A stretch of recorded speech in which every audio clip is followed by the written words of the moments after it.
கார்த்திகை மாதம் என்றாலே அனைவரது நினைவுக்கும் முதலில் வருவது கார்த்திகை தீபம் ஆகும். குறிப்பாக இந்த மாதம் சிவபெருமானுக்கு மிக உகந்த மாதமாக திகழ்கிறது.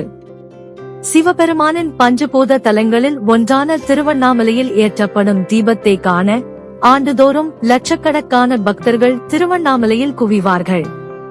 இந்நிலையில் நடப்பாண்டிற்கான கார்த்திகை தீபம் வரும் டிசம்பர் 13ஆம் தேதி கொண்டாடப்பட உள்ளது. இதற்காக தற்போது முதலே சிவாலயங்கள், முருகப்பெருமான் கோயில்கள் தயாராகி வருகின்றனர். கார்த்திகை தீப நன்னாளில் அதிகாலையில் திருவண்ணாமலை அருணாச்சலேஸ்வரர் திருக்கோயிலில் பரணி தீபம் ஏற்றப்படும். மாலையில் மகா தீபம் மலையில் ஏற்றப்படும். இதை காண்பதற்காக லட்சக்கணக்கான பக்தர்கள் திருவண்ணாமலையில் குவிவார்கள்.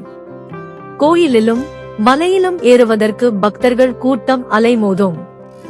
அதனால் பக்தர்களின் பாதுகாப்பு கருதியும் கூட்ட நெரிசலை தவிர்க்கும் பொருட்டும் குறிப்பிட்ட எண்ணிக்கையிலான பக்தர்கள் மட்டுமே கோயிலின் உள்ளே அனுமதிக்கப்படுவார்கள்.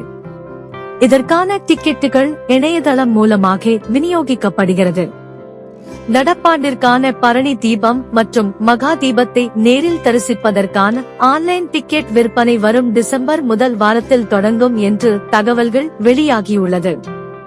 கோயிலின் அதிகாரப்பூர்வ இணையதளத்தின் உள்ளே சென்று அதில் கேட்கப்படும் கேள்விகளுக்கு பதில்களை பூர்த்தி செய்து விண்ணப்பி பக்தர்கள் தயார் நிலையில் இருக்குமாறும் அறிவுறுத்தப்பட்டுள்ளது.